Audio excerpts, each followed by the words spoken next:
What's going on, YouTube? UberMan here, taking you through this gorgeous neighborhood that I just dropped a teenage kid off at.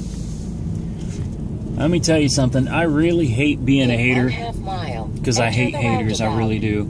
I mean, I know that haters are necessary, but God, man, you know, isn't this what everybody wants? Isn't this, you know, the American dream right here? I mean, guys, this is it's just beautiful. I mean, I've seen houses that are bigger, you know, I've seen houses that are a lot bigger in the Gallardia edition. And you know, this really gets me thinking, guys. Isn't this what everybody wants? Isn't this what everybody's shooting for? You know, I tell myself, this is the end goal for me, right here. You know, this is a gated community, and you can't get in without getting through the security guard. I mean, this is more than just a neighborhood, guys. This is a compound. it really is. It's a compound.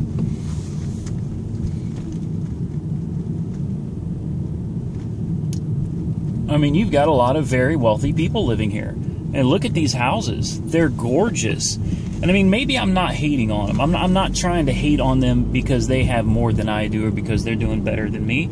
I'm not hating. I'm just jealous. I'm exceptionally jealous. I wish I could say I was envious, but I'm not envious. I'm actually jealous. You know, it's not their fault that, you know, maybe, you know, maybe their families had money for generations, or, you know, maybe one of them started up a business that just took off and was amazingly successful.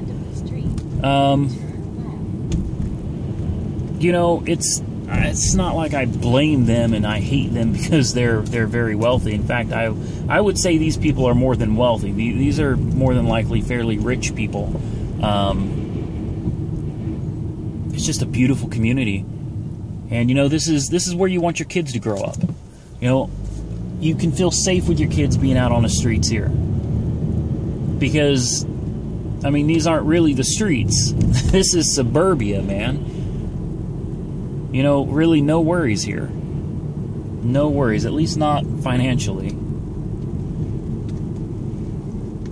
I don't know. It depresses me, it really does, when I bring people, especially kids. I bring, and of course, the GPS sent me through a road that's closed. I mean, that's just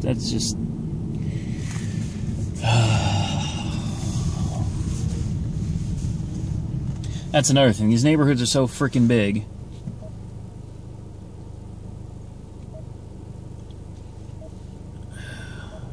I don't know my way around. I'm not from this area. Obviously, I'm UberMan.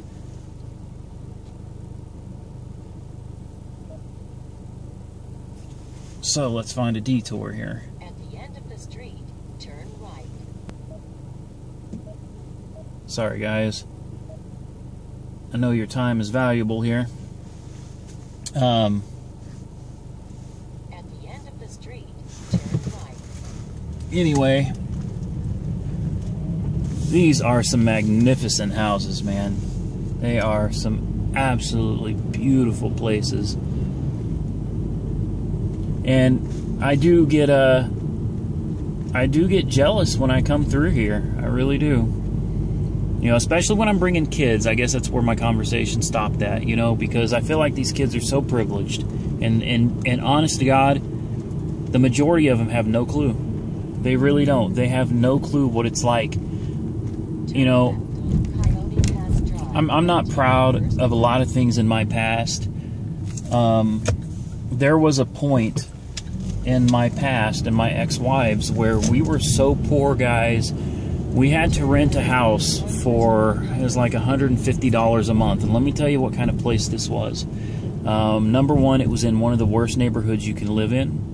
23rd and Martin Luther King. And as a general rule, almost every place I've ever been to, when you get to a street called Martin Luther King, it's generally in a very bad neighborhood. And I apologize if that comes across racist. I am not racist at all. The fact is, I don't have any friends. I mean, black, white, Asian, Hispanic. I just don't have any friends. And I'm not a racist person. I love all people. I really do.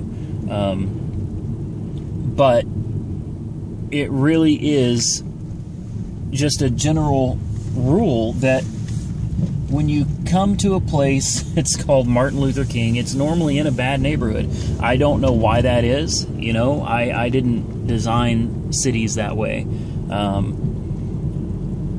In fact, I think it's kind of sad. But, you know, it is what it is, right? At the end of the day, it is what it is. But we lived in a really bad neighborhood, and not only was it a really bad neighborhood, the house, part of it was burnt down. And I mean that quite literally. The entire kitchen was burnt to a crisp. I mean, there was nothing left of it. All of the wiring in the house had been gutted by thieves. So my kids and I lived there. We lived in that house. The place that rents out those houses supplies material and you provide labor. In return, you get a house at a discounted rate. And it was embarrassing. We had no kitchen, let me tell you. I redid the wiring myself. I got all of the wiring in the house up and going. I got the plumbing going again. But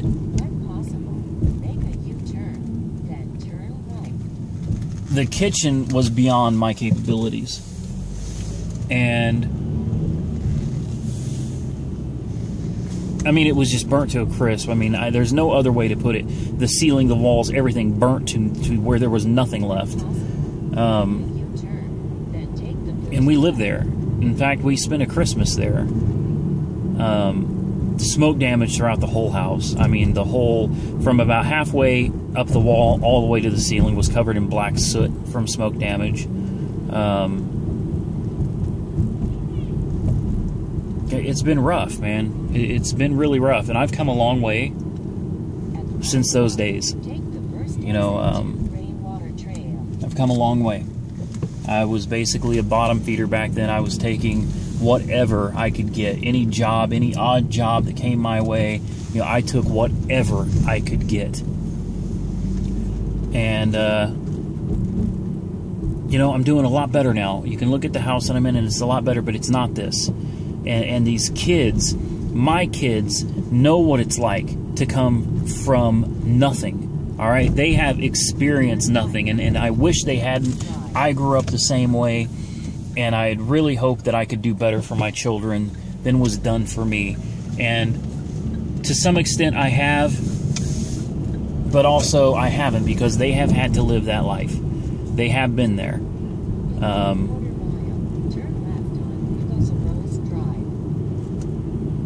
I'm somewhat ashamed of it. I really am. But this is the goal.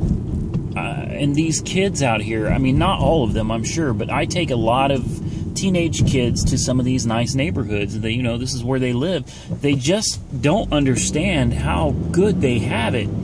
You know, I hear them complaining because, you know, they're getting a new car, but they're not getting that new E350. Or they're not getting the new 370Z. Instead, their parents are trying to buy them some kind of a practical car, you know. And I'm just, I sit in awe listening to this as I drop them off at these $1 million homes. You know, I'm just sitting here like, do you know what it's like to not have a car? Turn left on Northwest 164th Street. Look at this, they got spike strips.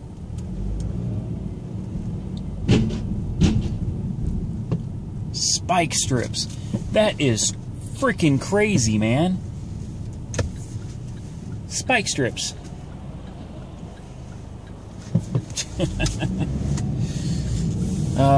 Must be nice. These kids don't know what they've got. They don't know how lucky they have it. But then at the same time, maybe they're not the lucky ones. You know, maybe we are. Maybe we're the lucky ones, because maybe these are the people that are never going to experience life. They're not going to ever experience what life really is. They're never going to go through the struggle that makes life more enjoyable when you finally make it. You know, when you finally reach that goal that you're trying to achieve, you know you earned it. You know? These guys don't have that. I don't know if that's better or if that's worse. What do you think? Think it's better to come up with having everything handed to you? Being raised with a silver spoon? Or is it better to come from nothing and have to earn your way up there? But let's face it, guys, the fact is, where I just came from, that's what I've been shooting for my whole life. I'm 34 years old, and I'm nowhere near there. You know, at the end of the day, I try to stay positive, guys, I do, but today's one of those days where I'm just in one of those down moods. You know, that is my goal. But at 34 years old, I'm a glorified taxi driver. There's no shame in it. I'm not ashamed of what I do. In fact, I'm proud of what I do. I provide good service to people. I think I help my community. You know, a lot of people would be driving home drunk if it wasn't for people like us out here helping to get them home. So I believe in what I do. I believe that I provide a good service. I believe that I help my community, and I get paid reasonably for it. But let's face reality. My goal is something that more than likely I will never achieve. It's just not the way it is. You know, most people that live that kind of life, they come from that kind of life. You know, not wanting to say that it's not possible. It's definitely possible. Anybody can do it. You just got to come up with some really good idea, some really good business that someone else hasn't come up with, or find a way to do something better than anybody else. It can be done. But for the rest of us, for the majority of us, it's just not in the cards, guys. And it's really sad, and it really, really gets to me when I go through those neighborhoods and I realize that this is what I've always wanted, and chances are I'll die never getting it. That's it for me, guys. Uber on. Be safe.